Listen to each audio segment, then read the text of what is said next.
আমরা যদি allele frequency related ম্যাথটা সলভ করি তাহলে এখানে দেখা যায় কোশ্চেনটা যদি আমরা পড়ি, কোশ্চেনটা বলছে যে if 200 people have type A blood, তার মানে এ ব্লাড গ্রুপ আছে কতজনের?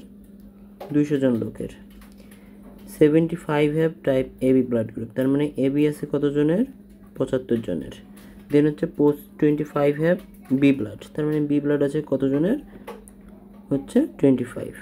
What are the allelic frequencies of this population, তার মানে আমাদের এখানে ইন্ডিভিজুয়ালি যদি আমরা অ্যালিলিক ফ্রিকোয়েন্সি বের করি তাহলে আমাদের অ্যালিলিক ফ্রিকোয়েন্সির ভ্যালুটা কত আসবে এটাই আসলে চাইছে। তো দেখো আমাদের যখন এ ব্লাড গ্রুপ আমরা চিন্তা করছি, তো এ ব্লাড গ্রুপের মধ্যে কি কি আছে আমাদের এটা বুঝতে হবে।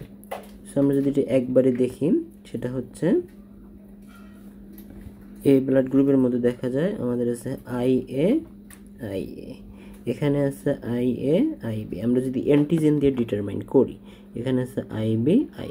তাহলে ব্যাপারটা হচ্ছে আমাদের এখানে আই এ যদি থাকে তার মানে এখানে আমাদের অ্যান্টিজেন আছে টোটাল কতগুলা, এখানে কতগুলা, এখানে কতগুলা, এইটা আমাদের কাউন্ট করতে হবে। এটা যদি আমরা কাউন্ট করি তাহলে দেখা যায় আমাদের আই এ অ্যাকচুয়ালি আছে কত? 200 ইন্টু তাহলে 400। তাহলে এখানে আই এ আছে কত? এখানে দুইটা ভাগ হয়ে গেছে, এখানে আই এ আছে 75টা, আই বি আছে 75টা। এখানে আই বি হচ্ছে কতটা? 25 দুগুণ 50টা। তার মানে এই 75 সে এখানে যোগ হবে, এই 75 সে এখানে যোগ হবে, কারণ আমাদের এখানে কয়টা টাইপ আসতেছে? এ আর বি আসতেছে। তাইলে এক্স্যাক্ট আই এ কতটা আসতেছে আমাদের? 475টা। এবং আই বি আসতেছে কত এক্স্যাক্ট?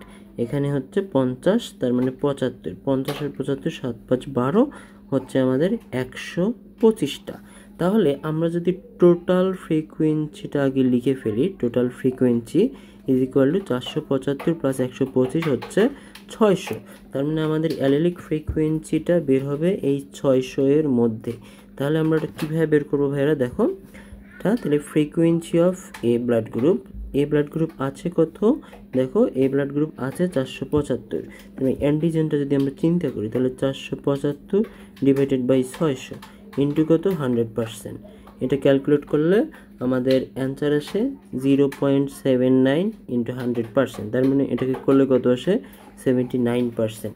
দ্যাট যদি আমরা করি ফ্রিকোয়েন্সি অফ বি ব্লাড গ্রুপের যে আই বি অ্যান্টিজেন, সেটাকে আমরা যদি কাউন্ট করি তাহলে সেটা আসে 125 ডিভাইডেড বাই 600 ইন্টু 100%। এটা ক্যালকুলেশন করলে কত আসে? 21%। তো দেখো দুইটা যোগ করলে কিন্তু 100%। তো এই হচ্ছে আমাদের অ্যালিলিক ফ্রিকোয়েন্সির ম্যাথ। আমাদের ফার্স্ট কাজ আমরা যে দুইটা স্টেপে করি, আমরা ফার্স্ট কাজ কী করবো আর সেকেন্ড কাজ কী করবো, সব আমরা টোটালটা আগে বের করব। টোটালটা বের করব, দেন দেখবো যে ওইটা আসলে কী অনুপাতে আছে, সেইটা থেকে আমরা টোটালে 100%টা হিসাব করব। তাহলে আমাদের অ্যালিলিক ফ্রিকোয়েন্সিটা বের হয়ে যাবে। জিন ফ্রিকোয়েন্সিটাও সেম জিনিস, তখন জাস্ট পুরা জিনিসটা আসবে, তখন 200 এর মধ্যে ক্যালকুলেশনটা হয়তো 75 এর মধ্যে 25 এর মধ্যে। ঠিক আছে ভাইরা, থ্যাংক ইউ।